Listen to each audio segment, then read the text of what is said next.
11 years ago with the team at Overdrive, we went hunting for the fastest road in India and found it here in Rajasthan. The stretch from Jodhpur to Jaisalmer, we called it fit for a sports car, and then we attacked it with the Audi R8 and the Suzuki Hayabusa. You need very fast company.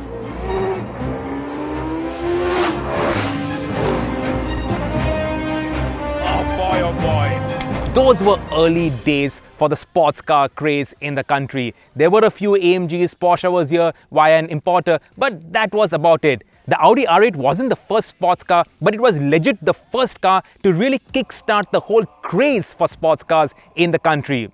And now today, we have all the important brands here. Ferrari, Lamborghini, and now McLaren is on their way here in India. What better way to announce its arrival than to bring it along with its rivals to the new fastest road in the country.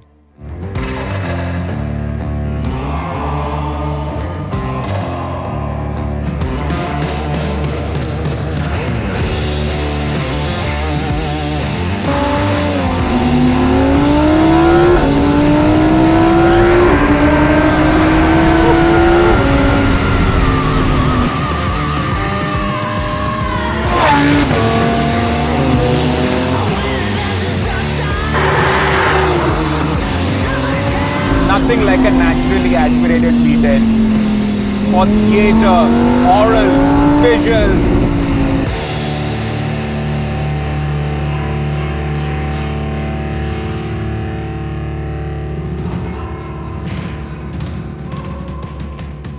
So what do we have here today? We have the Lamborghini Huracan Evo in both Coupe and Spyder form. We have the Ferrari 488 Spyder and we have the McLaren 570s Coupe. These are amongst the fastest cars in the country. And we have the owners, the enthusiasts who've brought these cars down from Kolkata, all members of Club GT, to come with us and explore this fantastic road.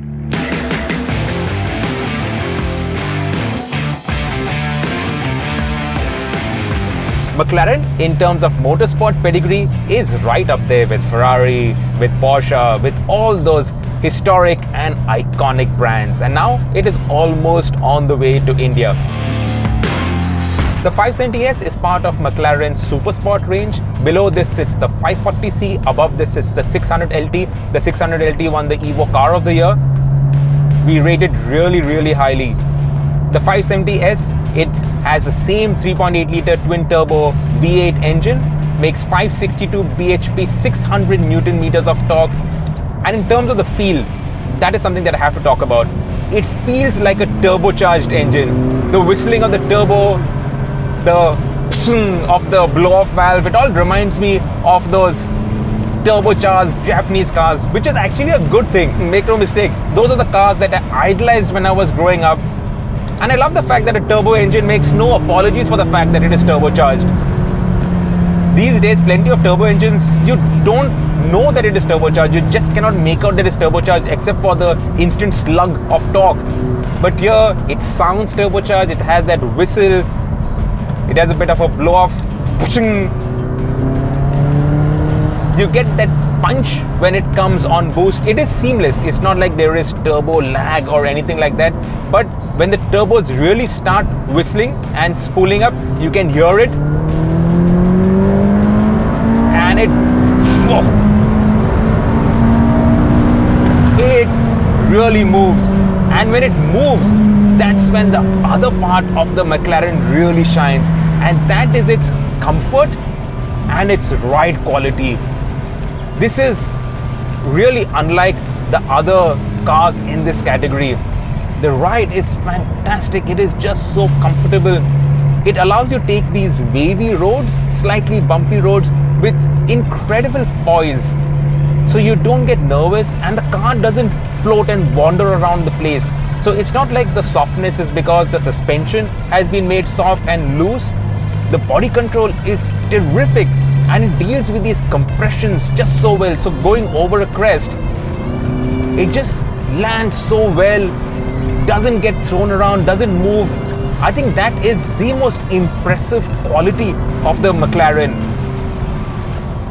The 570s, it gets the carbon tub, which is light, just 75 kilos, and then it gets aluminum subframes onto which the suspension and the rest of the car is bolted down, and that gives it the agility. It weighs 1,313 kilos, 1313 kilos. That's it. It's much lighter than the other cars out here. This is perhaps the sweetest chassis in this class.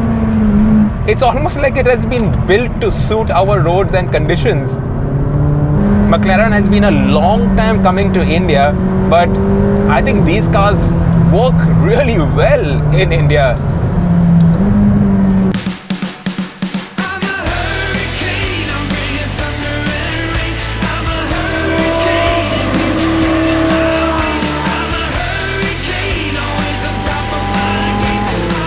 If you don't want to be noticed, if you don't want to be heard driving your supercar, you should not be driving a Lamborghini, and especially not the Huracan Evo Spyder.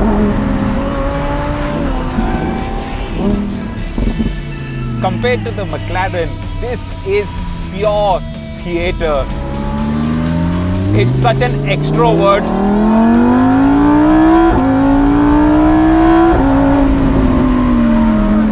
Essentially, this engine is the same out of the Performante, makes 531 bhp, and the V10.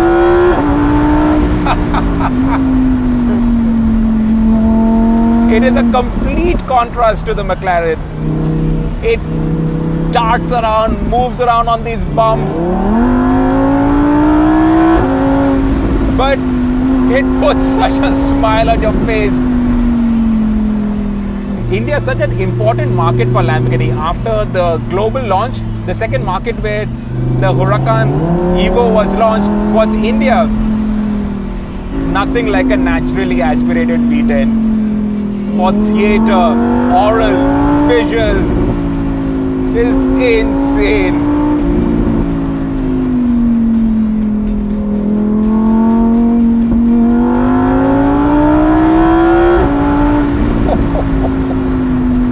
If you're an enthusiast of sports cars, there are such wide choices and variety. One thing that I've noticed with the Huracan Evo, the Spyder especially, is that if you're a little tall, it's difficult to get a good driving position. My legs are bent and I am a bit cramped. But when that is behind your ears, who cares? Go down 1, 2, 3, and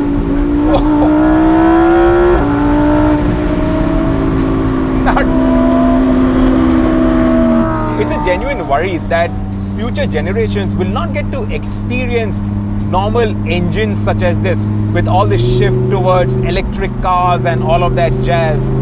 Cars like these should be saved up for future generations, so at least they can be shown what we experienced, what we enjoyed, what made the blood flow through our veins, what made the blood curdle when this engine started to shriek. Oh dear. A crisp early morning on empty roads in Rajasthan with a V10 engine singing behind your ear. This is the best job in the world, knock on wood. Well, if you can own it, then you really have the best job in the world. Last time,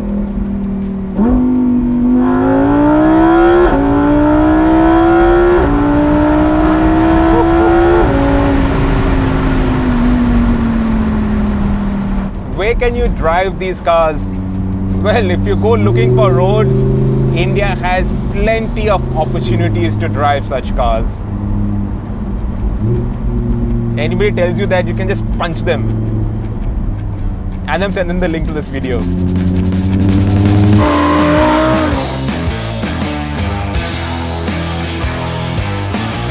So what do people who own these cars, what do they feel about these cars? What is their ownership experience like? Where do they drive these cars? And what are their reactions to driving cars like these on what is now India's fastest road? Let's talk to them and find out.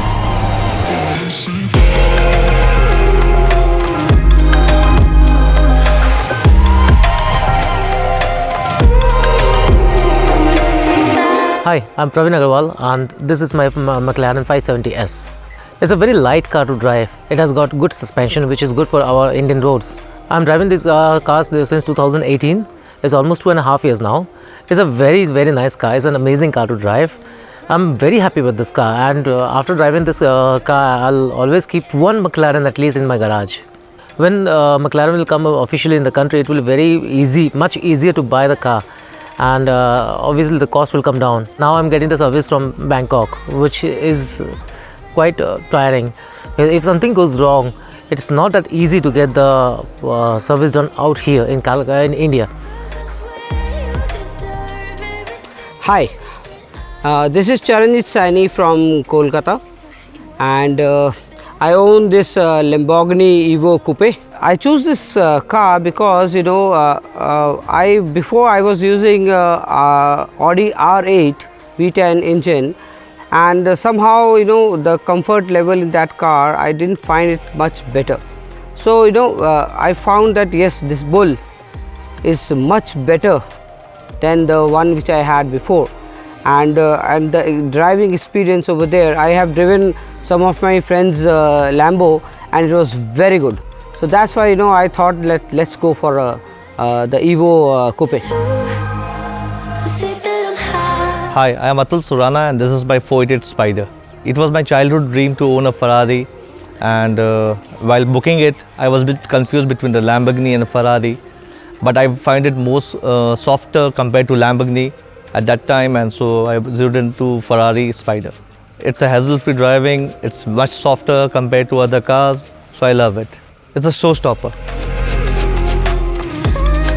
Hi, I'm Suresh Tolani and this is my Evo Spyder. See, this is way more softer than the old gen Huracan. The power is of course a bit more increased. Being a drop top, you can hear the symphony of the V10. And I'm a big time Lamborghini fan, so it had to be a Lamborghini. Somehow the V10, that pulls me a lot, and naturally aspirated engine, that's always has been love for me. With Lamborghini, it is trouble free, and the service, the after sales, everything is absolutely bang on, 10 on 10.